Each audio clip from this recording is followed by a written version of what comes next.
My speech outline is on my computer, so that's what I'm going to be using today. My name is Savannah Cherry, and today I'm going to be teaching you guys about how social media affects college students' mental health.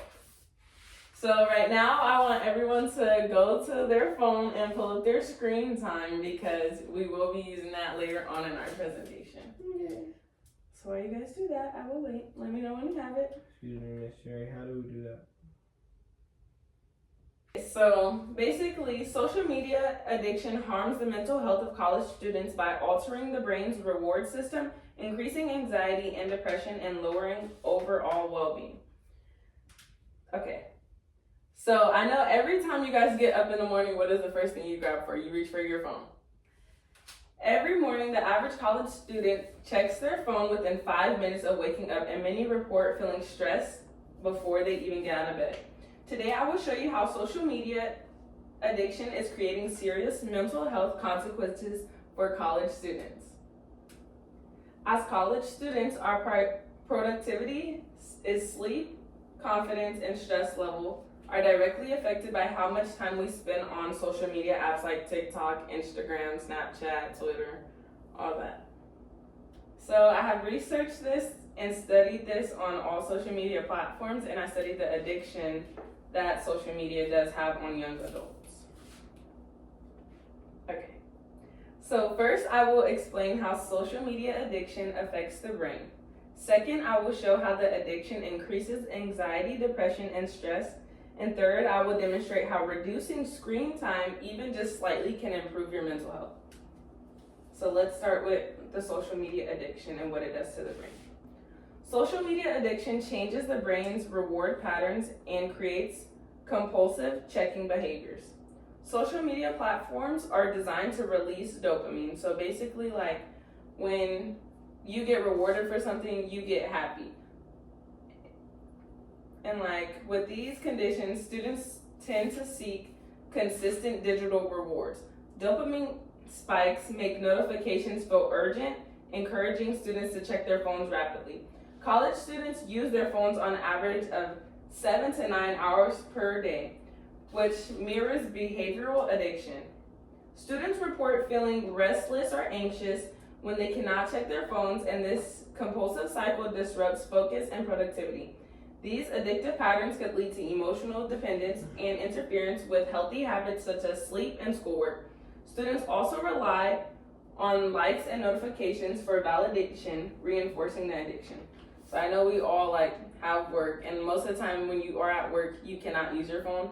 But sometimes I check myself to reach for my phone in my pocket to pull it out just to look at a notification or just to look at the time or just to see if anything on my phone. Okay, now that we understand how the addiction works in the brain, let's look at how it impacts the mental health. Social media addiction increases anxiety, depression, and negative self-perception among college students. High social media use is associated with higher levels of depression and loneliness in young adults.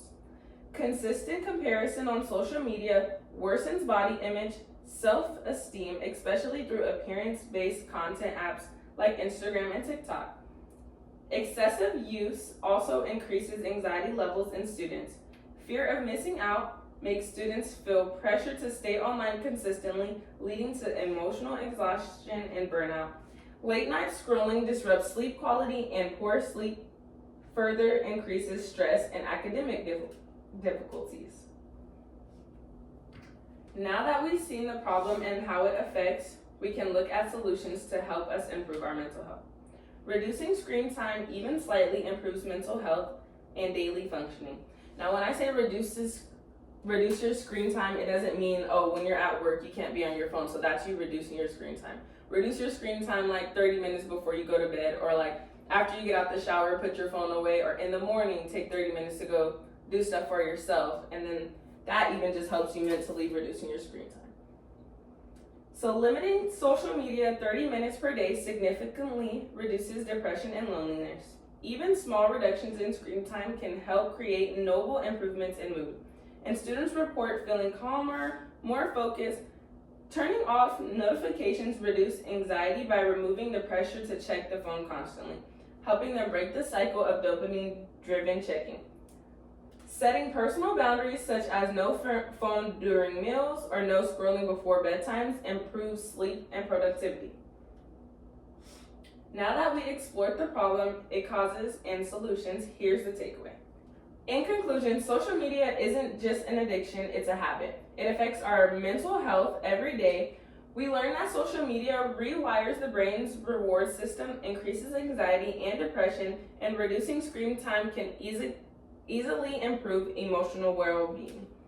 Imagine how different you could feel when you just use one less hour of scrolling per day. You'll have more peace, you'll have more focus, and a healthier mind.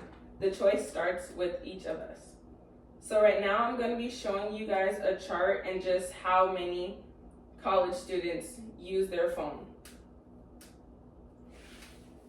So the smallest one is 1 to 2 hours. Only like 10 of the people they interviewed use their phone for like an hour or two a day, or like when they come home from work. And then it increases. So the highest one is 7 to 9 hours per day. I'll be honest, when I pulled up my screen time, mine said 9 hours and like 40 something minutes. So that's 10 hours a day of being on my phone, scrolling on TikTok, all that. I have a problem, and knowing this will help me fix it. So if you guys have yours, what was yours? You can share. Mine was 5.5 hours. Okay, that's not bad. So you're more in like this range, like at the beginning. Mm-hmm. What's yours? 7. 7 hours. So 7.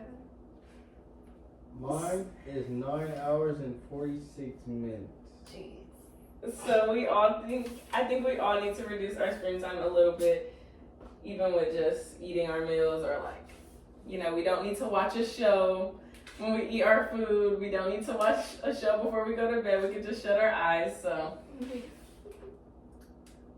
So what are you guys going to do to reduce your screen time, and then what are you going to do while you don't have your phone in that time? You can start. I feel like I need to not pick up my phone in the morning, like you said. Just get through my routine before I pick up my phone, and then not go on my phone as soon as I get off of work. Cause like I be going to work and I get off, and as soon as I get in the car, I'm scrolling on TikTok for a couple minutes. Maybe just wait till I get home, settle down, take a shower, maybe have a couple minutes on my phone, and then,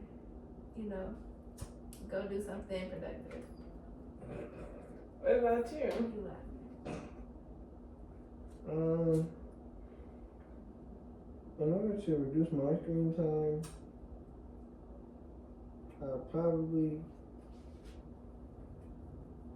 use pen and paper more and write down songs to be a young boy. Write down songs? Yeah. Oh, I thought you were saying like use With your my paper phone. to write letters to people instead of. Oh, yeah, Texting. No, I don't like people enough to write letters to me. Except for my homie that's in jail, but usually he calls me. I need the phone for that though. Yeah, well, we're not saying you can't use your phone at all, We're but also just talking like about social media. reducing your social media, yeah. Oh, So what are you gonna do to try to be better at not using your phone? What I could do what can you is do? I listen to music when I'm in the shower. When I cook breakfast, I listen to music. When I eat breakfast, I watch movies. Okay, so how are you going to I reduce your? reduce it. Okay, Yeah. my fault. What are you gonna do to do that? Alright, my fault. Listen, how I'm gonna reduce it, I'm gonna stop doing everything I just said. So put everything I said in reverse. Since you said your screen time is like 9 hours, what will you do to reduce yours? What I'm gonna try to do better to reduce my screen time is when I wake up in the morning, I straight look on my phone before I even start my day. So I feel like I would probably look at what time it is and then go do my routine, like get ready for work, and then go on my phone if I have a little bit of extra time. And when I'm on my lunch break, I could probably try reading a book instead of going straight to TikTok or Netflix. And when I get off of work, instead of watching Netflix on my phone, I could try to just eat with my family and have more of a conversation, and then probably like while I'm unwinding after I take a shower and do my, whole routine. I can probably go in my room, watch like an episode or two, and then go to sleep instead of just doing TikTok all day in the morning and at lunch and at night. But yeah, that's it. So we're all just gonna try to find better ways on reducing our screen time. Any other questions? No, thank you. Thank you. You better keep those in there. I'm